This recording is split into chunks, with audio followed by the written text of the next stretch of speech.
du rabbin émérite David Drach, devenu l'abbé Paul Drach, de l'harmonie entre l'Église et la synagogue, suite de la note sur le tétragrammaton. En effet, on sait qu'un grand nombre des noms imposés à leurs enfants par les Hébreux de l'Ancien Testament se composaient d'une partie de quelqu'un des noms de Dieu ou du nom entier. On espérait que ces noms divins porteraient bonheur aux nouveau-nés.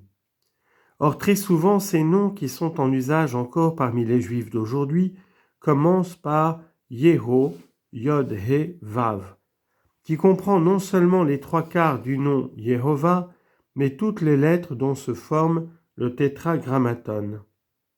Ce Yod, He, Vav a été constamment considéré comme représentant le nom Yehovah entier, non seulement par les Juifs, mais aussi par les hommes des autres nations, les plus savants, les plus judicieux des premiers siècles du christianisme, qui possédaient la connaissance de l'hébreu. Et il l'expliquait en ce sens, ainsi qu'on le voit fréquemment dans le livre De Nobilibus Hebraicis de Saint Jérôme, dans le glossaire d'Hésychius et dans d'autres livres anciens, où l'on trouve l'explication de ces sortes de noms hébreux. C'est pour cette raison que l'on appelle ces noms d'un terme grec tétragrammatophores, c'est-à-dire portant ou renfermant le tétragrammaton. Puis donc que dans ces noms propres on a de tout temps prononcé le Yého, il est évident que les points dont nous voyons marquer le nom de 4 lettres sont ces voyelles propres et naturelles. Nous allons maintenant donner quelques exemples de ces noms avec la traduction de la Vulgate et l'explication de Saint Jérôme. Premièrement, Yehoazer, Vulgate, Joézer, selon Saint Jérôme, Domini Auxilium, l'aide, le secours de Dieu. Deuxièmement, Yehozavad, dans la Vulgate, Yozabad, que Saint Jérôme traduit par Dominidos. Troisièmement, Yehohanan, dans la Vulgate, Johannes, que Saint Jérôme traduit par Domini Gratia. Quatrièmement, Yehonathan, dans la Vulgate, Jonathan, traduction en latin Domini Donum, don de Dieu. Cinquièmement, Yehotsadaq, dans la Vulgate, Yosedek, traduction Domini Justus, juste de Dieu. Les lettres serviles, bet, vav, kaf, lamed, etc., qui précèdent en préfixe ces noms propres, sont ponctuées de la voyelle i, herik, conformément à la règle grammaticale.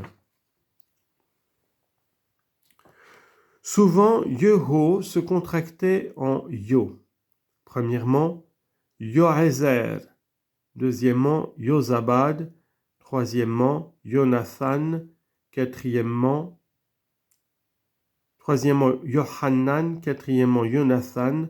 Cinquièmement, Yotsadak. Quelquefois, le nom divin s'ajoutait à la fin du nom propre des hommes. Azariahu, dans la Vulgate Azarias, Adiutor Dominus, le Seigneur et secours.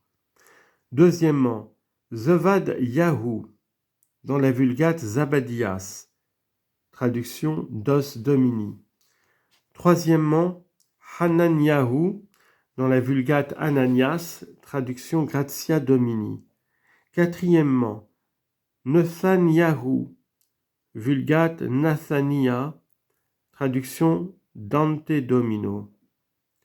Cinquièmement, Tsitriyahu, dans la Vulgate Sédéchias, traduction Justus Domini. Cette terminaison Yod-He-Vav peut se contracter en Yod-He, comme dans, premièrement, Rezeria, deuxièmement, Zevadia, troisièmement, Hanania, quatrièmement, Nathania, cinquièmement, Tsitriya. Ce qui contribue encore à prouver que ce Yod-He-Vav est réellement un nom divin, c'est il était souvent remplacé par le nom El, Dieu, comme dans Premièrement, El-Hazar, dans la Vulgate Eleazar, Dei Adiutorium. El-Zabad, dans la Vulgate El-Zabad, traduction Dei Dotatio. 8. El-Hanan, dans la Vulgate Elehanan ou El-Kanan, Dei Gratia, a Deodatus. Quatrièmement, El-Nathan, dans la Vulgate El-Nathan, Dei Donum. El-Qayyim, Vulgate Eliakim, Dei Resurrectio, la résurrection de Dieu. Ou Yehoiakim, Domini Resurrectio. À la fin du nom également, il était souvent remplacé par le même El. Premièrement, Hazar El, Vulgate Hazareel, Adiutorium Dei. Zevadiel, dans la Vulgate Zabdiel, Dos Dei. Hananael, Gratia Dei. Nathanael, ou Nathanael, Donum Dei. Michael, Quis Sicut Deus. Miyichahu, Quis Dominabitur. Quis Sicut Dominus. Le prophète Jérémie ne se contentait pas d'annoncer le germe de David qui devait régner sur la terre et y opérer la justice et la justification. Il prédisait même son nom. Et voici son nom, disait-il, comment on l'appellera? Jéhovah notre juste. Jérémie chapitre 12, verset 6. Les Septante rencontrèrent une grave difficulté à rendre ce verset en grec. Il était important de conserver dans le grec le nom du Messie à venir. On lit en note, l'importance de ce nom consiste en ce qu'il répond quant au sens au nom adorable Jésus, qui signifie le salut de Adonai.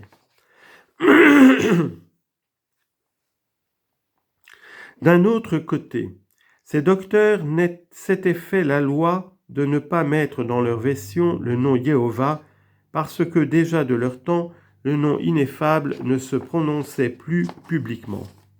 Ils s'arrêtèrent à l'expédient le plus propre à lever ces difficultés. Si l'on ne prononçait pas le nom redoutable, on ne portait pas le scrupule jusqu'à s'abstenir des noms propres tétragrammatophores, c'est-à-dire, ainsi que nous l'avons expliqué, combinés avec le tétragrammaton. Au lieu donc de traduire comme porte le texte original Jéhovah notre tzedek ou notre juste, ils ont mis le nom propre composé qui est le 5e de la première liste que nous avons donnée ci-devant et qui n'est autre chose que Jéhovah et tzedek combinés. Nous pouvons donc tirer encore de cette circonstance la légitime conséquence que le Yeho des noms propres composés était véritablement le nom ineffable. Le passage suivant du Zohar, partie 2, folio 6, colonne 21, suffirait seul pour montrer que dans les temps les plus anciens, les Juifs considéraient comme le tétragrammaton lui-même le Yeho qui entre dans la composition des noms propres. Nous ferons précéder notre citation d'une remarque qui en expliquera le sens. Le nom Yosef, Joseph, n'est qu'une contraction du nom écrit en plein, Yehoseph, tel que nous le lisons en effet au psaume 81, verset 6. Viens et considère, dit le Zohar, parce que Joseph a gardé la pureté de cette alliance de la circoncision et ne lui a pas manqué, non seulement il est devenu illustre en ce monde et dans le monde à venir, mais aussi le très saint, béni soit-il, l'a décoré de son propre nom. S'il est incontestable pour tous les critiques judicieux que ce Yeho des noms propres hébreux est véritablement le tétragrammaton, Yod He Vav He, tout le monde convient également que ces noms se lisent tels qu'ils sont écrits. Quant aux Juifs, jamais ils n'ont soupçonné qu'on pût lire autrement.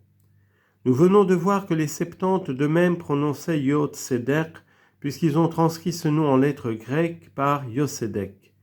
Or, ceux qui veulent qu'on prononce Adonai au lieu de Yehovah, s'ils voulaient être conséquents à eux-mêmes, ils ne devraient pas prononcer les tétragrammatophores Yehohanan, Yehonathan, Yehotzedek, etc., mais bien Adohanan, Adonathan, Adotzedek, etc. Ils savent bien que cette manière de lire serait démentie par l'usage de tous les temps et par les versions antiques de la Bible dans toutes les langues. Il n'est pas vrai que les voyelles dont nous voyons ponctuer le tétragrammaton soient celles d'Adonai, car dans ce cas, il y aurait sous le yod le nom ineffable, non un E très bref, Sheva, mais un A très bref, Hatef Patah.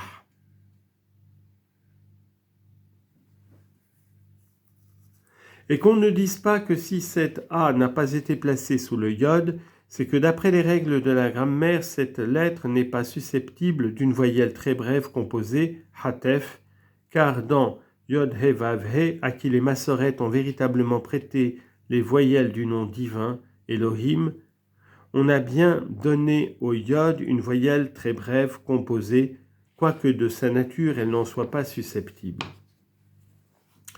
Louis Capel, qui est un des chefs de file des adonistes, répond à cet argument par une observation qu'il trouve très ingénieuse. Le tétragrammaton ponctué de cette dernière manière, dit-il, se présentant fort rarement, on ne s'est pas donné la peine d'opérer le changement de voyelle que demanderait la grammaire. Le savant ministre protestant qui ne voulait reconnaître d'autre autorité que la Bible fait voir ici qu'il n'était pas excessivement familiarisé avec le texte du volume sacré. Et si l'on veut nous passer une expression triviale, nous dirons qu'il a bien compté sans son hôte. Le tétragrammaton ponctué de cette manière est si peu rare dans la Bible que dans le seul livre d'Ézéchiel, on le rencontre 211 fois.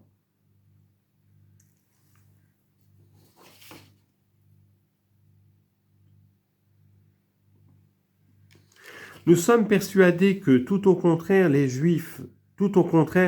voyelles du nom Adonai que dans la lecture les Juifs substituent au tétragrammaton sont celles de ce dernier nom, car il est ponctué irrégulièrement par un A long, kametz, tandis que la grammaire demanderait un A bref, patah. Mais si ce sont les voyelles de Yehovah, tout s'explique. Le kametz est la troisième voyelle de Yehovah, et le Sheva du yod a dû nécessairement se changer en Hatef Patah sous la gutturale Aleph. Comme la synagogue, par suite de la défense de proférer habituellement le tétragrammaton tel qu'il est écrit, lui avait substitué dans la lecture le nom Adonai, les massorètes, lorsqu'ils ajoutèrent à la Bible des signes pour indiquer les voyelles, afin de fixer le mode de lecture de tout le volume sacré, ont dû donner aux lettres serviles Bet, Vav, Kaf, Lamed, Mem, préfixe du tétragrammaton, les voyelles par lesquelles on les prononce devant son suppléant Adonai, à savoir Ba, Va, Ka, La, Me. Mais devant les noms propres tétragrammatophores, où le nom vénérable conserve sa prononciation naturelle, ces mêmes lettres serviles reprennent aussi la voyelle qui leur convient devant le yod, marqué d'un sheva mobile, c'est-à-dire le héliklon qui absorbe ce sheva.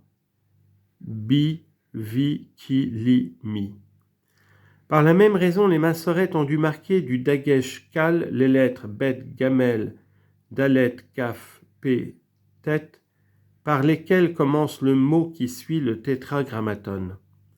Car d'après la grammaire, ces lettres étant initiales doivent être marquées d'un point dagesh lorsqu'elles viennent à la suite d'une quiescente sensible, telle qu'est le yod à la fin du mot Adonai, mais pas à la suite d'une quiescente muette, telle qu'est le he à la fin du mot Yehovah.